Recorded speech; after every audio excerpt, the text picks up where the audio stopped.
All right, bruh fans. So thank you for those of you who actually watched the reviews for episodes 1 and 2.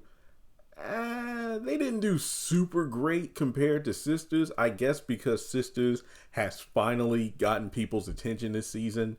The views for my review and trailer breakdown were kind of back to how they used to be, with both of them hitting like 15,000 plus views. So when I look at my bruh numbers, I'm like, yikes. That oh boy, this isn't good. Well, yeah, I think episode 2 hit about 1,000 views, and episode 1 is kind of in the same ballpark. So like I said, the season is only 10 episodes. I'll go ahead and review every episode since I want to keep my word, but it would be nice for these videos to do, kind of better. So I actually know I'm not wasting my time, but hey, I enjoyed these episodes. I will say episode 3 was kind of lackluster, but mainly because a majority of it focused on John's venture into Daily Blessings Inc. Really seeing the the downsides of these pyramid schemes, or as he calls it, multi-level, structures, business structures. It's just one of those things where I do like seeing this stuff, but it did take a majority of the episode. So yeah, this is season 4, episode 3, entitled Double Up. I'll give it a 6 out of 10. It wasn't terrible. It did have its good moments though. So before moving forward in the video, please let me know if you would like to see me continue reviewing bruh. Like I said, I probably will because I said I would. Plus, I know the cast watch my content, so I do appreciate them. And also hit the thumbs up button because it does help the algorithm show that, hey, people actually care about the show. And hit subscribe as we move closer to 300,000. So let's get into it. Dang, I only got like a third of a page of notes here. How should I talk about this? So, first of all, we're at the sandwich shop and Alice is clowning John about the pyramid scheme, which John is completely in denial of. Man, this isn't a pyramid scheme. I'm going to be making a lot of money. And lo and behold, a person who works with Blessings Inc., which he's in a position where, yeah, I've been with them about 9 months in my team. We bring in about 100K a month, I believe is what he said. And John's like, oh, how do I do it? Like, grow your team, sell that product, make that money. And pile up the money. And that's essentially what it boils down to. But the thing about it is, John is looking at it from the end game of, hey, the CEO bought like a $5 million mansion and a yacht and stuff like this. And it's like, yeah, because he's the CEO who has a bunch of people under him who suckered people like you into putting money into the company. And it's really funny because a lot of people and I'm not trying to diss Amway, but I'm only speaking from my experience because I myself was never a representative. I think I talked about this in my episode.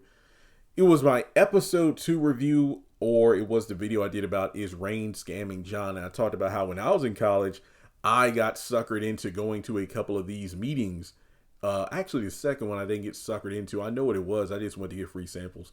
But yeah, and like they'll do a slideshow presentation of like, yeah, the CEO is like, yeah, I actually got to go for group to the person's house and they have this huge mansion. And I'm like, well, how many other people within the company have houses like that, But regardless, John just can't see the truth when it's right in front of him. It's that, yeah, I mean, technically this isn't a scam. It's just like, if you know how to smooth talk your way into getting people to buy your product or join your team, then you're going to end up making a lot of money. But the thing is not going to happen overnight. I will say this much. As a person who does his own thing, from the YouTube thing where it's like reviewing the shows and taking notes and editing, and then on the eBay side of going through my products, whether it be cards, action figures, video games, taking all the photos and going on the eBay site and listing things. And then once they sell, I got to pack all the products and have everything ready and ship them out.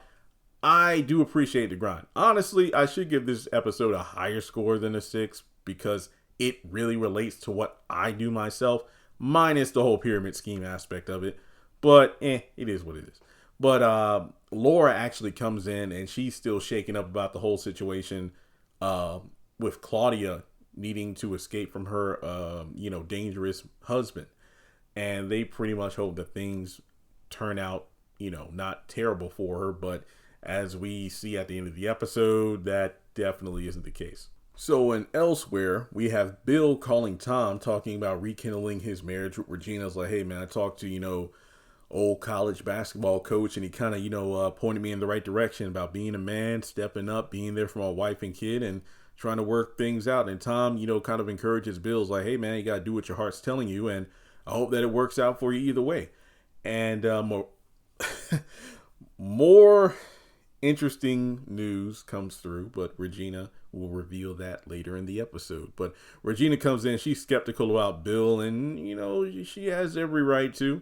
She has every right to, because Bill has been anything but a reliable, dependable guy. His promises, mean jack squat, basically trying to tell Regina exactly what she wants to hear in order for her to stay. But she did ask the real question of, Bill, you talk about,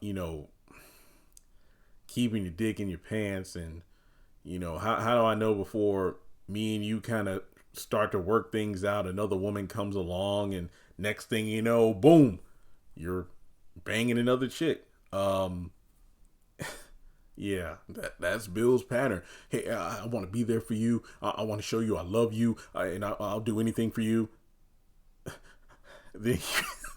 Then he hooks up with some woman, and he's talking to like Tom or Mike, like, I don't know what happened, man. I was just minding my business and I couldn't keep it in the pants, and Regina's gonna kill me, dog. What do I do? Man, come on. But he's attempting to do better, but he does manage to convince her to go to dinner with him the next day, or actually, I'm sorry, 8 o'clock that night. And before, she goes, she's like, Bill, there's actually something I need to tell you. No, you know what? No. Let's wait till dinner. You can tell me then. So fast forward to the dinner scene. And, these two are actually talking about the good times when they were in college, and, remembering certain things. If I remember correctly, the dish that Bill pre-ordered for Regina when she got to the restaurant was from one of their earlier dates from back in the day. And, Regina is skeptical, but,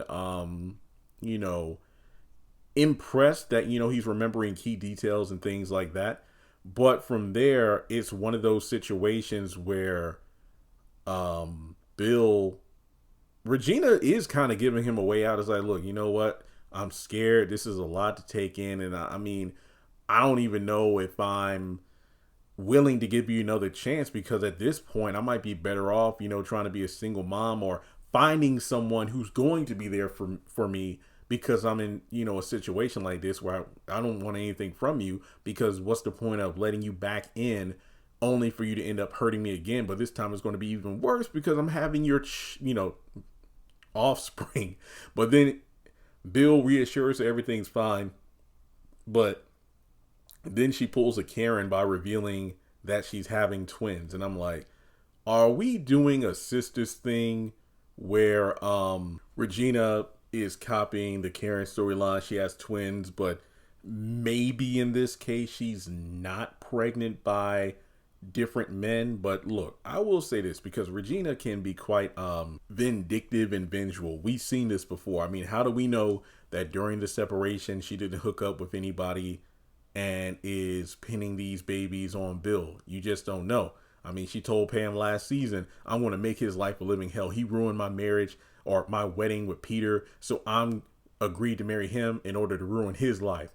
And I wouldn't put it past Regina. It's like her and Pam are quite the dreadful duo, because as much as these men screw up and rub the women, they can be the villains. And I will talk about Pam in my episode 4 review, because trust and believe, I have some things to say about her. But regardless, Bill is like choking on his food because he can't really take the news. But later on that night, when he and Regina get back home, he jumps on the phone, tries to call Mike, doesn't get an answer. He tries to call Tom and give him the news. But, he's in the midst of a situation because not a client, but a patient's coming in, and all hands are on deck. So he gets rushed off the phone. John, he's in the midst of trying to get his, business supply up and running with Blessings Inc. And in the middle of hearing the news, he's excited. Oh man, that's great. You're having twins. That's great. Well, hey, since you're about to have a new addition to the family, how about you get your money up? And he's like, look, you're not trying to peddle your product to me at a time like this, right? So speaking of Tom real quick, Greg is kind of screwing up because the hospital system is actually different than his. I think it's like the patient charts. He's kind of screwing over the system.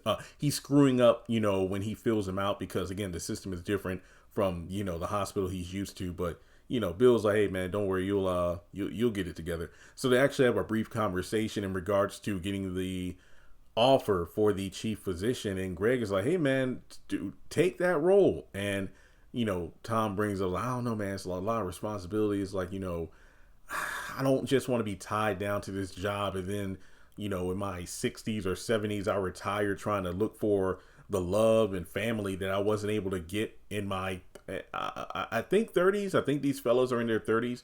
And Greg's like, look man, a lot of people don't really get this opportunity like this, and the money's going to be good. So, you know what? Get the job. And, if you want to leave in several years, feel free, because I'll take the position.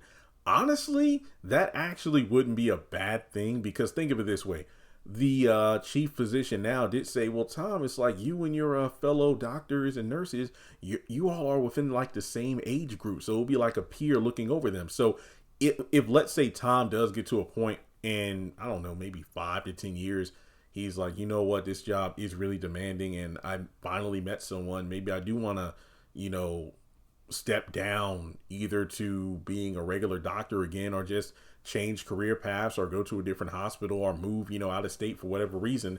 And I want to start a family. The people within my, quote unquote hospital sector could probably take up the mantle. So I think that would actually be pretty cool. So I think Greg gave some good advice there. But hey, the patient coming in, it's all hands on deck situation. And it turns out to be Claudia, who was badly beaten up. And as soon as Tom recognizes who it is, Bill's in trouble. So the last thing to talk about here is what I, touched upon earlier when it comes to John.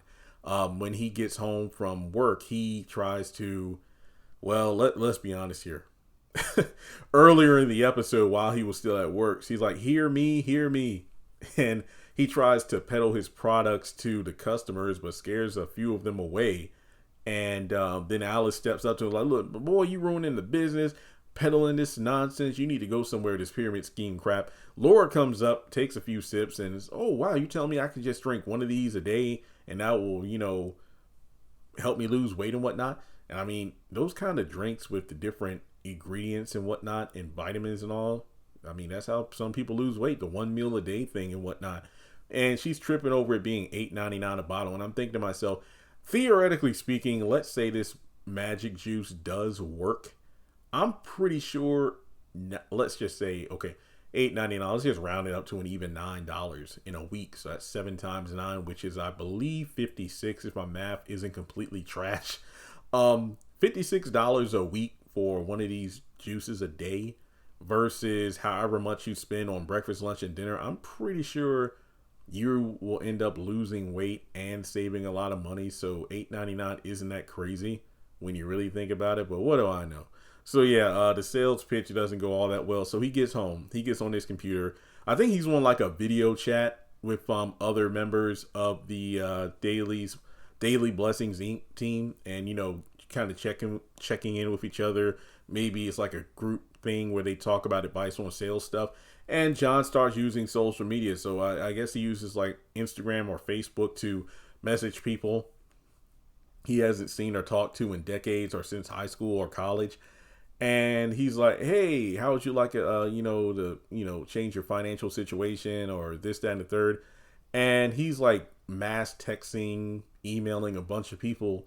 And when Alice comes out and calls him out for it, he ends up getting some fast responses from people who are like, man, I would rather go back to I'd rather go back to the times of being an actual slave than get involved with a pyramid scheme.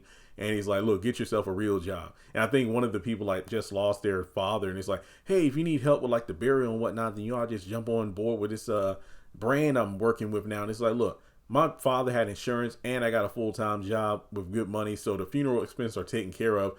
We don't need no pyramid scheme. So basically, he gets shot down by pretty much everyone he reaches out to. And I'll talk about that more in the next episode review. But overall, double up. Yeah, we got the twins that Bill is about to have with Regina.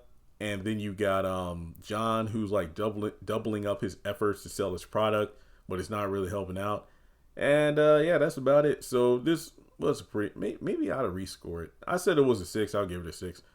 Maybe after talking about it out loud, I'll bump it up to a 7. But tentatively, I'll say it's a 6.